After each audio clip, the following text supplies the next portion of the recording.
October country. That country where it is always turning late in the year. That country where the hills are fog and the rivers are mist. Where noons go quickly, dusks and twilights linger and midnights stay. That country composed in the main of cellars, sub-cellars, coal bins, attics, and pantries faced away from the sun. That country whose people are autumn people, thinking only autumn thoughts.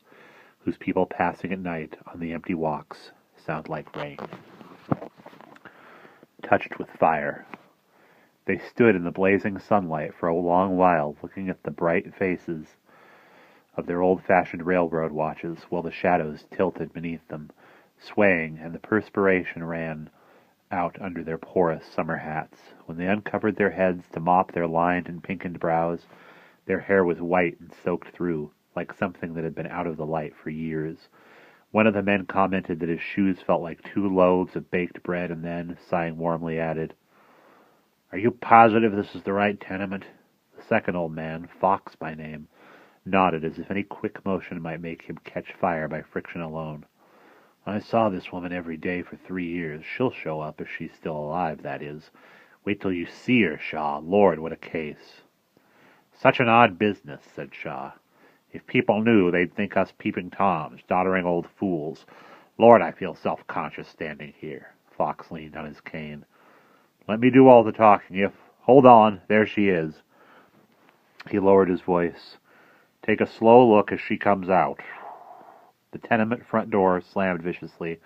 A dumpy woman stood at the top of the 13 porch steps, glancing this way and that with angry jerkings of her eyes. Jamming a plump hand in her purse, she seized some crumpled dollar bills, plunged down the steps brutally, and set off down the street in a charge. Behind her, several heads peered from apartment windows above, summoned by her crashing of the door. "Come on," whispered Fox. "Here we go to the butcher's." The woman flung open a butcher shop door, rushed in. The 2 old men had a glimpse of a mouth sticky with raw lipstick. Her eyebrows were like mustaches over her squinting, always suspicious eyes. Abreast of the butcher shop, they heard her voice already screaming inside. "I want a good cut of meat! Let's see what you got hidden to take home for yourself!" The butcher stood silently at his bloody finger-tipped frock, his hands empty. The 2 old men entered behind the woman and pretended to admire a pink loaf of fresh ground sirloin.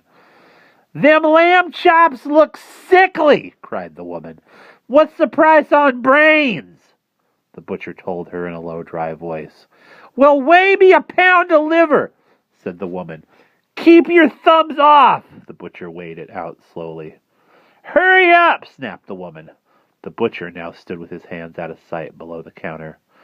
"Look," whispered Fox. Shaw leaned back a trifle to peer below the case. In one of the butcher's bloody hands, empty before a silvery meat axe, now clenched tightly, relaxed.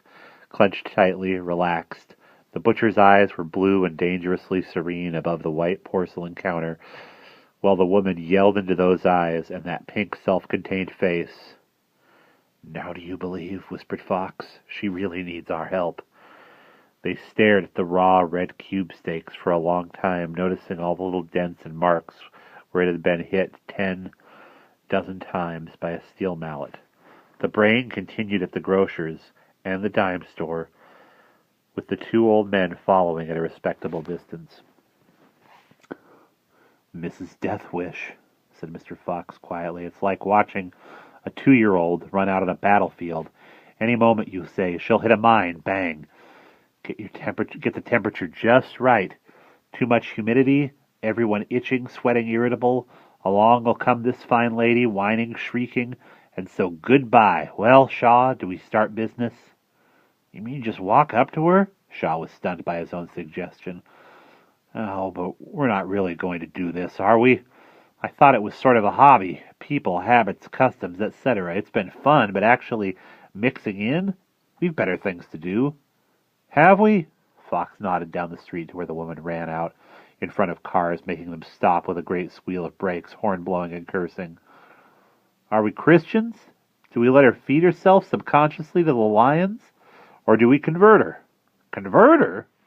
"To love, to serenity, to a longer life. Look at her. Doesn't want to live anymore. Deliberately aggravates people. One day soon, someone will favor her with a hammer. or strychnine. She's been going down for the third time a long while now. When you're drowning, you get nasty, grab at people, scream. Let's have lunch and lend a hand, eh? Otherwise our victim will run on until she finds her murderer. Shaw stood with the sun driving him into the boiling white sidewalk, and it seemed, for a moment, the street tilted vertically, became a cliff down which the woman fell toward a blazing sky. At last he shook his head. "You're right," he said. "I wouldn't want her on my conscience." The sun burnt the paint from the tenement fronts, bleached the air raw, and turned the gutter waters to vapor. By mid-afternoon, when the old men, numbed and evaporated, stood in the inner passageways of a house that funneled bakery air from front to back in a searing torrent. When they spoke, it was the submerged, muffled talk of men in steam rooms, preposterously tired and remote. The front door opened. Fox stopped a boy who carried a well-mangled loaf of bread. "Son, we're looking for the woman who gives the door an awful slam when she goes out." "Oh, her?" The boy ran downstairs, calling back. "Mrs. Shrike!" Fox grabbed Shaw's arm. Lord, it can't be true." "I want to go home," said Shaw. "But there it is," said Fox, incredulous, tapping his cane on the room index in the lobby. "Mr. and Mrs. Alfred Shrike, 331, upstairs. Husband's a longshoreman, big hulking brute. Comes home dirty. Saw them out on Sunday. Her jabbering, him never speaking, never looking at her. Oh, come on, Shaw." "It's no use," said Shaw. "You can't help people like her unless they want to be helped. That's the first law of mental health. You know it. I know it.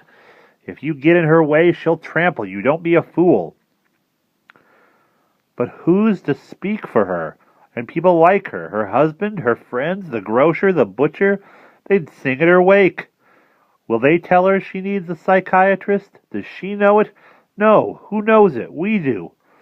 Well, then you don't keep vital information like that from the victim, do you?" Shaw took off his sopping hat and gazed bleakly into it. "Once in biology class long ago, our teacher asked if we thought we could remove a frog's nervous system intact with a scalpel. Take out the whole delicate antenna-like structure, with all its little pink thistles and half-invisible ganglions. Impossible, of course. The nervous system's so much a part of the frog, there's no way to pull it out like a hand from a green... There's no way to pull it like a hand from a green glove. You'll destroy the frog doing it. Well, that's Mrs. Shrike. There's no way to operate on the souring ganglion.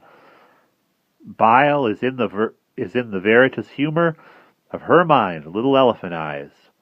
You might as well try to get all the saliva out of her mouth forever. It's very sad, but I think we've gone too far already." "True," said Fox patiently, earnestly nodding. "But all I want to do is post a warning, drop a little seed in her subconscious, tell her, 'You're a murderer, a victim looking for a place to happen.'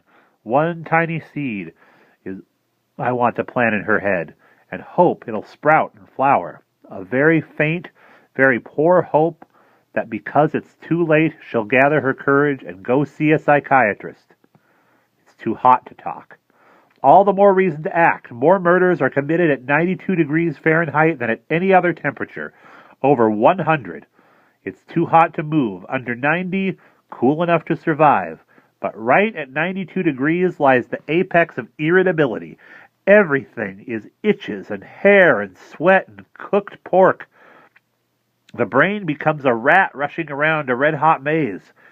The least thing, a word, a look, a sound, the drop of a hair, and irritable murder.